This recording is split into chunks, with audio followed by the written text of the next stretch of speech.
Varicose veins కి సరైన చికిత్స కోసం సంప్రదించండి ఎవిస్ హాస్పిటల్. నమస్తే రమగారు. నమస్తే రమగారు, ఇవాళ రేపు చూసుకుంటే ఎక్కువగా భార్యాభర్తలు విడిపోతున్న సంఖ్య ఎక్కువగా కనిపిస్తుంది. అంటే కారణం ఏదైనా కావచ్చు, మనం చిన్నగా అనుకోవచ్చు, పెద్దగా అనుకోవచ్చు, వారికే తెలుస్తుంది ఆ విషయం. కాపురాలు కూలిపోతున్నాయి ఒక రకంగా చెప్పాలి అంటే, రకరకాల కారణాలు. కానీ ఇదే కంటిన్యూ అవుతూ ఉంటే నెక్స్ట్ జనరేషన్కి మనం ఏమి ఇస్తాం? అంటే మన సంస్కృతి సాంప్రదాయం ఇవి కూడా ఒకసారి ఆలోచించుకోవాలి కదా. అంటే వాటినే పట్టుకొని వేలాడాలి అని కాదు, కానీ మన కల్చర్ని మనం ముందుకు తీసుకెళ్ళాలి కదా రమ్మగారు. అంటే పెరుగుదల పిల్లల ఎదుగుదలలో వస్తున్న సమస్యలే ఇవి. బ్యాక్గ్రౌండ్స్ వాళ్ళదో రకం, వీళ్ళదో రకం, వాళ్ళ ఐడియాలజీ వేరు, వీళ్ళ ఐడియాలజీ వేరు. పైగా ఏదైనా తేడా వస్తే డివోర్స్ తీసుకుంటాం అనేది ఒక క్యాజువల్ విషయం అయిపోయింది. అసలు తేడా ఎందుకు రావాలి? ఒకవేళ తేడా ఉన్నా ఒకళ్ళతో ఒకళ్ళు ఎందుకు సర్దుకోకూడదు? ఎందుకు ప్రతి వాళ్ళు సెల్ఫ్కి పెద్ద పీట వేయటం చాలా పెద్ద సమస్య. మగపిల్లలు వాళ్ళ ఐడియాలజీ, వాళ్ళ పార్టీలు, వాళ్ళ ఫ్రెండ్స్, వాళ్ళ అలవాట్లు, వాళ్ళ బిహేవియరు, వాళ్ళు ఏ పద్ధతిలో ఉండేవాళ్ళు అవి, లేదా ప్రతిదీ అమ్మకి షేర్ చేయటం, తల్లి అడుగుజాడల్లోనే తన జీవితం నడవాలని భావించటం, లేదా స్నేహితులు అడుగుజాడల్లో నడిపించాలని. పెళ్లి చేసుకున్న అమ్మాయికి ఏ ఇంపార్టెన్స్ లేదు, నా ఐడియాలజీ నీకోసం నేనెందుకు సర్దుకోవాలి అనే ధోరణి మగపిల్లలది. ఆడపిల్లలు ఏవో కలలు, ఊహలు, ఉద్దేశాలు తోటి ఉంటారు. అన్నీ తమ అనుకున్నట్టుగానే తమ జీవితంలో ఒక చిన్న వస్తువు కొన్నా తమ ఇంట్లో తమ ఐడియానే నడవాలని భావించేది ఆడపిల్లలది, అమ్మాయిల ధోరణి. దీంతో పాటుగా ఈ ఉద్యోగాలు, చదువులు, వేరు చోట్ల ఉద్యోగాలు, తర్వాత జీతాల్లో హెచ్చు తగ్గులు, పేరెంట్స్ ఇన్వాల్వ్మెంటు, ఫ్రెండ్స్ ఇన్వాల్వ్మెంటు, ప్రతిదీ అందరికీ చెప్పి ఒక ఉద్దేశం, అతను ఏ ఉద్దేశంలో అన్నాడో దాని మీద స్క్రూటినీ చేయటం, ఒకళ్ళనొకళ్ళు క్షమించుకోలేకపోవటం అసలు ప్రధాన కారణం అనిపిస్తూ ఉంటుంది. ఇప్పుడు పెళ్లి చేసుకున్నాము, ఒక బంధంలోకి వెళ్ళాము, దీన్ని నిభాయించాలి, ఒకళ్ళ కోసం సర్దుకోవాలి, కొంచెం మనం తగ్గాలి, వాళ్ళు ఎక్కినప్పుడు మనం తగ్గుదాం, ఇలాంటి ధోరణి బేసిక్ పెళ్లిలోనే ఉండట్ల. పెళ్లి దగ్గర నుంచి మొదలవుతుంది అంటారా? అప్పుడే ఉండటం లేదు. నీకు మాట్లాడేందుకు చాలా అవకాశం ఉంటే కొంతమంది ఒక్కొక్కళ్ళు ఏం చేస్తున్నారంటే, నా దగ్గర కేసులు వస్తున్నాయి కాబట్టి ఈ పాయింట్లు కొన్ని చెప్తున్నాను. నిశ్చితార్థం అయ్యాక ఈ పెళ్లి లోపల వీళ్ళ తాలూకు భిన్నాభిప్రాయాలు బయటపడిపోతాయి. కొన్ని కుటుంబాల్లో ఏమంటారంటే, ఫలానా రోజు పెళ్ళి, ముందు రోజు రాత్రి దాకా టైం తీసుకో, ఆలోచించు, మాట్లాడు, తెలుసుకో, నీకు నచ్చకపోతే పెళ్ళికి ఒక రోజు ముందు నువ్వు చెప్పినా నేను క్యాన్సిల్ చేసేస్తా. పేరెంట్స్ ఇట్లా చెప్తున్నారు, నేను నా చెవులతోటి విన్నా ఈ మాటలు. కానీ పెళ్ళి అయ్యాక దాన్ని నిభాయించాలి అని చెప్తారు పేరెంట్స్. కొంతమంది వీళ్ళు ఆలోచించుకుని మాట్లాడుకుని డ్రాప్ అయిపోయిన వాళ్ళు డ్రాప్ అయిపోతున్నారు, ముందుకెళ్ళిన వాళ్ళు వెళ్తారు. ఇంకొంతమంది ఉంటారు, మొదటి రోజు నుంచి అతను వేరు మనం వేరు అని తెలుస్తూనే ఉంటుంది. పేరెంట్స్ ఫీల్ అవుతారని, డబ్బులు ఖర్చు పెట్టేశామని, కార్లు వేయించేసామని, చూద్దాంలే అని, అందరికి చూద్దాంలే అని, పెళ్ళైతే సర్దుకుంటుందని ఎవరికో చెప్తారు. నాబోటి పెద్దమ్మకి పని పాటలేని వాళ్ళకి, వీళ్ళేమో పెళ్ళయ్యాక అన్నీ సర్దుకుంటాయంటారు. పెళ్ళయ్యాక సర్దుకోవట్లే ఇప్పుడు. ఎందుకంటే ఎవరి కోసమైనా సర్దుకోవటము, ఏదైనా సహించటము అనేది అసలు ఇప్పుడు మన చరిత్రలో లేకుండా పోయింది జయ. అలా ఒకటి ఉంటుందని కూడా తెలియట్లేదు జయ. ఇప్పుడు నేను చెప్తానా ఒక ఇంపార్టెంట్ మ్యాటర్ ఒకటి ఇక్కడ చెప్పాలి. ఏదైనా ఒక వీడియో యూట్యూబ్లోనో ఫేస్బుక్లోనో వచ్చిందనుకో, నీకు నచ్చకపోతే నువ్వు దాన్ని తీసేయచ్చు, మన చేతుల్లో ఉంటుంది. కానీ బ్యాడ్ కామెంట్స్ పెడతారు కొంతమంది, చూసావా, వచ్చావా అంటారు, నువ్వు సోది చెప్తున్నావు, నువ్వు సొల్లు చెప్తున్నావు. నిజంగా అందులో విషయం ఉందా లేదో కూడా తెలీదు. అవతల వాళ్ళు, మిగిలిన వాళ్ళంతా అన్ని మంచి కామెంట్లు ఉంటాయి, వీళ్ళు ఒక్కళ్ళు ఒక నెగిటివ్ కామెంట్ పెడతారు. నువ్వు గమనించు, నేను నా సంగతి చెప్పట్లా, జనరల్గా నేను చూస్తూ ఉంటాను, ఇవి కనపడుతూ ఉంటాయి. ఎందుకు ఈ నెగిటివ్ కామెంట్ పెడతారు వాళ్ళు? ఎందుకు సర్దుకోలేకపోతారు? అందరికీ నచ్చింది, నాకు నచ్చంతనాన్ని నేను చెప్పేయాల్సిందే, నేను అనేయాల్సిందే, ఏమైనా సరే నాలో ఉన్న చేదుని నేను బయట పెట్టాల్సిందే. ఇది మాస్ మనస్తత్వంగా ఉంది ఈ రోజున. జనాలు ఫోన్లో అయినా కావచ్చు, నిజ జీవితంలో అయినా కావచ్చు. ఇంకా నేను అనుకుంటూ ఉంటాను, ఒక్కొక్కసారి కామెంట్ అన్న మాట టాపిక్ వచ్చింది కాబట్టి మనకి కనిపించరు, కాబట్టి ఇంకా మనం కనిపించం కాబట్టి వాళ్ళ ఇష్టం వచ్చింది ఒక్కొక్కరు ఒక్కొక్క అభిప్రాయాన్ని వెలిబుచ్చుతారు, కానీ గుడ్ గా. వీళ్ళు ఇలాంటి మనస్తత్వం ఉన్న వాళ్ళు ఏం చేస్తున్నారో చెప్తాను నేను. పెళ్ళిళ్ళు కుదిరిపోతాయా, అప్పుడేం మాట్లాడరు జయ. పెళ్ళి అయిపోయాక అబ్బాయికి ఇచ్చారు, వాళ్ళ ఫ్యామిలీ ఇది అంటారు. నువ్వు గమనించు, పెళ్ళి అయిపోయాకే ఫ్యామిలీ తాలూకు చెడులు ఆడపిల్లలకు కానీ మగపిల్లలకు కానీ తెలుస్తున్నాయి. అవునవును. వీళ్ళు ముందు నుంచి ఇంతే అంటారు చుట్టాలయ్యాక. నువ్వు ముందే చెప్పి తగలబడకూడదు, అది చెప్పరు. పోనీ ఆ చేదుని నువ్వు దాచుకున్నావా, పోనీ పెళ్ళయింది కదా మనకెందుకో నూరుకోరు. ఇదే మనస్తత్వం అన్నమాట. మనకు అవసరం లేదు, నీకు నచ్చకపోతే పక్కకి వెళ్తావు అన్న ధోరణి ఉండటల్లా. పెళ్ళి అయ్యాక ఒక పెళ్లి సంబంధం కుదిరింది. పెళ్లిలో ఆయన పిల్లాడి తండ్రి తాలూకు అన్నదమ్ములు వాళ్ళు ఎవరు రాలా, కజిన్స్ తక్కువ ఉన్నారు. ఏమిటి ఇది అని వాళ్ళలో వాళ్ళు కొంతమంది మాట్లాడుకుంటే ఏమో మీరు ఎట్టిస్తున్నారో కానీ వీళ్ళకి ముందు నుంచి లేవు. ఎట్టిస్తున్నారు అంటే సూత్రధారణ అవుతుండగా ఎట్టా ఇస్తున్నారు అన్నమాట మాట్లాడతానొచ్చు. నువ్వు ఊరుకోవాలి. పోనీ ఆ మాట్లాడేవాడివి ముందే నీకు తెలిసిన ఫ్రెండ్స్ ఎవరి దగ్గరో చెప్పరు. అవునవును రమ్మగారు, చాలా చూస్తుంటాం ఇలాంటివి. మాత్రం ఇవి ఎంత పెద్దవైపోతాయి. వాళ్ళు పెళ్లిలో కూడా చెప్పారు. పెళ్లిలో వాళ్ళ చుట్టాలు వచ్చిన దూరపు చుట్టాలంతా కొంతమంది వచ్చారు, వాళ్ళు చెప్పారు. కొంతమంది దగ్గర వాళ్ళే రాలేదు, వీళ్ళు ఇంతేట. ఇక అది పట్టుకుంటారు. మనం ఏదైనా అరేంజ్డ్ మ్యారేజెస్లో ఏదైనా పెళ్లి సంబంధాలు కుదుర్చుకుంటున్నప్పుడు వాళ్ళ పేరెంట్స్ వాళ్ళ వ్యవహారం అందరూ వచ్చారా రాలేదా, ఎవరెవరు ఎందుకు వస్తున్నారు ఎందుకు రావట్లేదు, ఇవి కనుక్కోండి. మ్యాట్రిమోనియల్స్లో కుదుర్చుకుంటాం సంబంధాలు. కానీ నిశ్చార్థాలు అవి పెట్టుకున్నప్పుడు మొత్తం గ్రూప్ అంతా కలుస్తాం కదా, అందరితోటి పరిచయాలు చేసుకోవాలి. ఎవరెవరు ఏమేం చేస్తున్నారో తెలుసుకోండి. పెళ్ళిళ్ళలో కొన్ని ప్రోగ్రామ్స్ ఉంటాయి ఎదుర్కోలని, తోటలో సంబరమని, పరిచయాలు చేసుకోవటం. ఫ్యామిలీస్ ఒకళ్ళకొకళ్ళు పరిచయం అయ్యేటప్పుడు ఎవరెవరు ఎక్కడెక్కడి వాళ్ళకి ఎంతసేపు ఫోటోలు షూట్లు ఈ గోలే తప్ప మన ఫ్రెండ్స్ని పెళ్ళిళ్ళకి వచ్చి పిలుచుకోవటము, మన గ్రాండియర్ చూపించుకోవటం గోల కాకుండా పెళ్లి సంబంధం చేసుకుంటున్నప్పుడు ఒకళ్ళతో ఒకళ్ళు పరిచయాలు, వాళ్ళ మనస్తత్వాలు, వాటిని తెలుసుకునే ప్రయత్నం చేయాలి. దీంతో పాటు ఇప్పుడు లవ్ మ్యారేజెస్ కూడా ఫెయిల్ అవుతున్నాయి కదా, దాంట్లో ఎప్పుడు పెళ్లి చూపులు అప్పుడే చేయాలంటారా, లేకపోతే పెళ్లి కుదుర్చుకుంటారు కదమ్మా, తాంబూలాలు చేసుకోనప్పుడైనా కనీసం టైం పెళ్లిలో కలిసిన ఉపయోగం ఏముంది ఉపయోగం? పెళ్లికి ముందే మనం ఏ తాంబూలాలో పుచ్చుకుంటాం. ఇప్పుడంతా ప్రతిదీ ఫంక్షనే కదా జయ.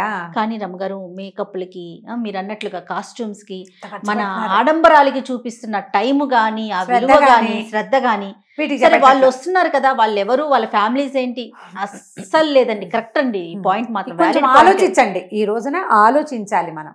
రెండోది, లవ్ మ్యారేజెస్ లో ఎంతసేపు అబ్బాయి వాడు చూపించే హంగు, లేదా అమ్మాయి అది చూపించే వ్యవహారం తప్ప వాళ్ళ ఫ్యామిలీ వీళ్ళ ఫ్యామిలీ చేసుకోరు.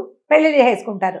తర్వాత వాళ్ళ ఇంట్లో వీళ్ళు ఇమడలేరు, వీళ్ళ ఇంట్లో వాళ్ళు అడ్జస్ట్ కాలేరు, ఒకళ్ళతో ఒకళ్ళు కూడా అడ్జస్ట్ కాలేరు. ఎందుకంటే ఈ స్నేహాలప్పుడు మనం కొన్నే చూపిస్తాం ఎదురుకుండా వాళ్ళకి. మన దైనందిన జీవితము, వాళ్ళ పంధా పద్ధతి ఏమీ తెలియదు. ఇంటర్కాస్ట్ మ్యారేజెస్ నా దగ్గరకు వచ్చిన వాటిల్లోనే, ఇప్పుడు కాదు ఇదివరకటి నుంచి నా పరిచయాల్లో కూడా అమ్మాయిలు పెళ్ళిళ్ళు చేసేసుకుంటారా, అత్తారింట్లో ఇమడలేకపోతారు, వాళ్ళని భరించలేరు, పుట్టింటికి వెళ్ళిపోవాలంటే పుట్టింట్లో రానివ్వరు. ఒక రానిచ్చారనుకో ఇక అత్తారింటికి రామే. ఆ అత్తారింట్లో అబ్బాయినే తను ప్రేమించి పెళ్లి చేసుకున్నాను, వాళ్ళింట్లో వాడు ఆ అన్నం తినే పెరిగాడు, వాళ్ళవే సంస్కారాలు, అవే పోలికలు నీ పిల్లలకి వస్తాయి అనేది దృష్టిలో ఉండదు. వాళ్ళ పద్ధతులు బాగోవు. మరి వీడెలా నచ్చాడు నీకు? ఆ పిల్లాడు కుర్రాన్ని చూసే కదా చేసుకుంటువి. 7-10 సంవత్సరాల స్నేహం, ప్రేమ, పెళ్ళి, తర్వాత వాళ్ళ మొహం గిట్టదు, వాళ్ళ పిచ్చి పద్ధతులు. అప్పుడు ఏం చేస్తాం మనం? మన పుట్టింటి పద్ధతులను ఇంప్లిమెంట్ చేస్తాం. ఇవన్నీ బ్యాడ్ ప్రాక్టీస్లే చేయాలి. మనం పోని ప్రేమించి పెళ్లి చేసుకుంటే దిద్దాగా దాని మీద నిలబడలేకపోతాం. అరేంజ్డ్ మ్యారేజ్ ఇన్ని ఆలోచించి చూసి కుదుర్చుకున్న పెళ్లి మీద నిలబడలేకపోతాం. దీంతో పాటు వీళ్ళ పర్సనల్ ప్రాబ్లమ్స్, అబ్బాయికి డిజబిలిటీయో, అమ్మాయికి ఇంకేదైనా వ్యవహారమో, ఈ అమ్మాయికి ఆరోగ్యం లేకపోవటమో, అతనికి ఆరోగ్యం లేకపోవటమో, ఏవైనా మానసిక సమస్యలో, ఒకళ్ళతో ఒకళ్ళు ఎమికబుల్గా సర్దుకోలేకపోవటమో, ఏదైనా గైనిక్ ప్రాబ్లం కావచ్చు, ఏదైనా మెడికల్ ప్రాబ్లం కావచ్చు. వీటితోటి డివోర్స్ అంటే పోనీ అది ఓకే. మీరు ఇవన్నీ చూసుకుని ఒకళ్ళనొకళ్ళు ప్రేమించుకుని 10 ఏళ్ళు 15 ఏళ్ళు కలిసి ఉండి కూడా డివోర్స్ అందరూ లీగల్గా ఏం వెళ్ళటల్లా, వాళ్ళ ఇళ్లలో వాళ్ళు, వీళ్ళ ఇళ్లలో వీళ్ళు ఉండిపోతూ ఉంటారు. దీంతో ఇంకొక సమస్య ఏంటంటే స్నేహాలు, ఆడకి మొగ్గకి కూడా చెడు స్నేహాలు. భర్తలతోటి ఎదురుగుండానే ఉండి వీళ్ళు ఎవరికో మెసేజ్ పెడతారు, వాళ్ళు వీళ్ళు మాట్లాడుకుంటూ ఉంటారు. భర్తలు చేస్తారు అదే పని, వాళ్ళు చేస్తారు. అన్నిట్లలో చాలామంది సర్దుకుంటారు జయ, ఆడవాళ్ళు సర్దుకుంటారు. 80% ఆడవాళ్ళు పోటాడి తిట్టి ఏడ్చి గొడవ చేసి తర్వాత మళ్ళీ పిల్లల కోసమో వాళ్ళ కోసమో ఈ మొగుడిని వదలలేని ఒక మనోదౌర్బల్యం ఆ ప్రేమలతోటి అనుకుని వదిలేసి అంతే కామ్గా చచ్చినట్టు ఊరుకుంటారు. మగవాళ్ళు సర్దుకునే వాళ్ళు కూడా పర్సంటేజ్ ఉంది, ఉంటారా రమ్మగారు? ఉన్నారు డెఫినెట్గా. ఆడవాళ్ళల్లో ఉన్న ఇలాంటి పంథ ఏదైనా ఉంటే సర్దుకుంటారు, బయటకు కూడా రాదు, కలిసే ఉంటారు. ఎట్లాగొట్లా ఒక మాదిరిగా కలుపుకుని అట్లా అట్లా బండి నడిపించుకుంటూ ఉంటారు. ఏదో సందర్భాల్లో మాట్లాడుకుని సారీలు చెప్పుకుని కొంచెం సర్దుకుంటారు. ఇవేవి కుదరనివి. వీళ్ళు ఎవరికైనా చెప్తే వాళ్ళు బయట వాళ్ళు వీళ్ళిద్దరూ కూర్చొని మాట్లాడుకుంటే సరిపోయే విషయాలకి మిగిలిన వాళ్ళంతా మాట్లాడతారు, గుంపునంతా పోగు చేస్తారు. ఇటు ఫ్రెండ్స్, వాటి చుట్టాలు, మావయ్యలు, బాబాయిలు, వీళ్ళు. ఇది కాకుండా ఆడామొగల్లో విపరీతమైన సెల్ఫిష్నెస్. నాకు ఒక అలవాటు, నువ్వు వచ్చినా సరే నేను ఇలాగే ఉంటా అంటాం. భార్య కోసం అతను ఏమీ మారడు, అతను ఏది సర్దుకోడు. నేను ముందు నుంచి ఇలాగే ఉన్నా, నేను ఇలాగే ఉంటానంటాడు. ఇది ఒక బ్యాడ్ ప్రాక్టీస్. నువ్వు పెళ్లి చేసుకున్నావు, ఒక కొత్త వ్యక్తిని తెచ్చావు, ఒత్తిగా వ్యక్తిగా ఉండిపోదు కదా, అదే నీ జీవితం కాదు. రేపొద్దున నీకు పిల్లలు పుడితే ఆ పిల్లలు నీ ఇల్లు వాకిలి నీ సంసారాన్ని ముందుకు తీసుకెళ్తుంది కాదు. ఆడపిల్లల కోసం మగవాళ్ళు తగ్గిన సంసారాలు ఎక్కువ కాలం నిలబడతాయి. కొంచెం తగ్గాలి, బాగా తగ్గమని నేను చెప్పటం లేదు, అది కరెక్ట్ కాదు, అది మ్యాచింగ్ కూడా కుదరదు. ఇప్పుడు అమ్మాయి ఇక్కడ, అబ్బాయి ఇంత పొడుగున్నారనుకో, ఈ అమ్మాయి కొంచెం కాళ్ళు ఎత్తాలి, అబ్బాయి కొంచెం తలదించాలి కదా, అప్పుడు కదా ఇవి రెండు కలిసి అయితే మొహాలు కలవాలంటే ఏం చేయాలి? ఒకళ్ళ మొహాల్లో ఒకళ్ళు చూసుకోవాలంటే వాడు తలకాయ దించాలి, ఈ పిల్ల కొంచెం కాళ్ళు పైకెత్తాలి. ఇది తప్పదు కదా. మొత్తం వ్యవహారం అంతా దీంట్లోనే ఉంది, వాడు వంగటంలో, ఈ అమ్మాయి సాగటంలో. లేదా ఆడపిల్లే మంచి తెలివైందనుకో, అబ్బాయి కొంచెం సామాన్యమైన వాడు, ఈ అమ్మాయి తగ్గి మొగుడితోటి అమికబుల్గా సర్దుకుంటే తెలివి తక్కువ వాళ్ళు. వీళ్ళలో ఏంటంటే కొంచెం పెంపకాల్లో లోపాలు, తల్లులు విపరీతంగా ఇన్వాల్వ్ అయిపోవటము అన్నిటికీ, ప్రతి విషయం ఆ ప్రతిదీ వాళ్ళు ఒప్పుకోవాలి. తిండి పెట్టడం దగ్గర నుంచి, ఏం వండి పెట్టారు, ఏం వేసుకుంటున్నారు, ఎవరింటికి వెళ్తున్నారు, ఎక్కడికి వెళ్తున్నారు, ఎవరిని కలుస్తున్నారు, ఇలాంటివన్నీ కూడా వీళ్ళు ఇన్వాల్వ్ అవుతారు. కొంచెం తగ్గితే వీళ్ళు కూడా బాగుంటుంది. ఎప్పుడైనా సరే పెళ్ళి అంటే అడ్జస్ట్మెంట్, దానికి వడంబడితేనే మన పెళ్ళి సజావుగా ముందుకెళ్తుంది. కొన్నాళ్ళు కలిసి ఉండి విడిపోవటానికి మనది ఇండియా కదా. పైగా పెళ్ళిళ్ళు అయిపోయి కొంతకాలం కలిసి ఉన్నాక మీ ఇద్దరికీ గుర్తులుగా కొంతమంది సంతానం మిగిలిపోతారా? ఈ పిల్లల భవిష్యత్తుని ఏం చెయ్యాలి? వాళ్ళ కోసం మేము బతుకున్నంతకాలం భరించాలా అమ్మా అని అడుగుతారు. వెంటనే ప్రశ్న అదే, భరించొద్దు, అవతల వాళ్ళతో మాట్లాడండి. ఈ రోజులు మాట్లాడుకునే రోజులు కదా, మాట్లాడుకుని సవరించుకుని సర్దుకుని ఒకళ్ళతో ఒకళ్ళు వాళ్ళంతటి వాళ్ళే కూర్చొని మాట్లాడుకోవాలి. కొంతమంది మాట్లాడిన వాళ్ళు వినరండి అని చెప్తూ ఉంటారు. వినని వాడిని విడిగా పెట్టమని శాస్త్రం, వినపోతే వదిలేయటమే వాళ్ళని, పోతే పోయాడని, లేదా అమ్మాయే పోతే పోయిందని వదిలిపెట్టేయాలి. ఇప్పుడు ఏమవుతుందంటే తెగేదాకా లాక్కుంటున్నాం, లాగేస్తాం తెంపేస్తాము. ఎన్ని పెళ్ళిళ్ళు చేసుకుంటాను దేనికి వెనుకాడట్లేదండి. ఒక ముడి వేద్దాం, దానికి ప్యాచ్ చేద్దాం, అసలు ఆలోచనే రావట్లేదు. ఎందుకంటే ప్యాచ్ చేసుకుందామని వాళ్ళిద్దరు అనుకోవాలి కదా జయ. మొదట ఇతరులు చెప్పినా కూడా పోన్లే నేనే సర్దుకుంటాను, సరే కొంచెం ఫార్వర్డ్గా ఉన్న ఫ్యామిలీస్లో ఎక్కువ జరుగుతుందని అనిపిస్తుంది రమ్మగారు నాకు. అంటే వెల్ సెటిల్డ్గా ఉంటారు, ఒకరితో ఒకరికి అవసరం లేకపోయి ఉండొచ్చు. అంటే ఫైనాన్షియల్గా నేను అనేది ఆర్థిక ఇబ్బందులు ఇలాంటివి లేని ఫ్యామిలీస్లో విడిపోవటానికి కొంచెం ఎక్కువగా మొగ్గు చూపుతుంటారు అనిపిస్తుందా? అక్కడ కూడా సర్దుకుంటున్న సంసారాలు లేవని మనం అనుకోగలమా? అస్సలు అనుకోటాకలేదు. అంటే మనం విడిపోతున్న వారి గురించి మాట్లాడుతున్నాం కాబట్టి ఆ టాపిక్ మాట్లాడుతున్నాను. అక్కడ సర్దుకునే వాళ్ళు, ఒకళ్ళనొకళ్ళు భరించి ఊరుకునే వాళ్ళు, ఏదో ఒక బలహీన క్షణంలో వెళ్ళిపోదాం అనిపిస్తుంది జయ. అప్పుడు మిగిలిన వాళ్ళు సపోర్ట్ చేశారనుకో, ఫ్యామిలీ తెగేదాకా వెళ్ళిపోతుంది. ఫ్యామిలీ కొంచెం మధ్యలో మాట్లాడుకుంటూ ట్రై చేస్తే ఏమైనా కొంచెం అవకాశాలు. ఒక్కోసారి ఏమవుతుందంటే ఆడపిల్ల వాళ్ళు సర్దుదామని ట్రై చేసినా మగపిల్ల వాళ్ళు ఒప్పుకోకపోవచ్చు, వాళ్ళు ఊరుకున్నా వీళ్ళు ఊరుకోకపోవచ్చు, ఇద్దరు అన్ని వైపులా ఉండాలి రమ్మగారు. మనం ఒకటి రీజన్ అనుకోవడానికి లేదు. మనం పెళ్లి చేసుకునేటప్పుడే ఇందులో ఉన్న 50% రిస్క్ని యాక్సెప్ట్ చేసి దానికి రెడీ అయ్యి దిగితే ఈ బంధాలు శాశ్వతంగా, వివాహ బంధం సరిగ్గా నిలుస్తుంది.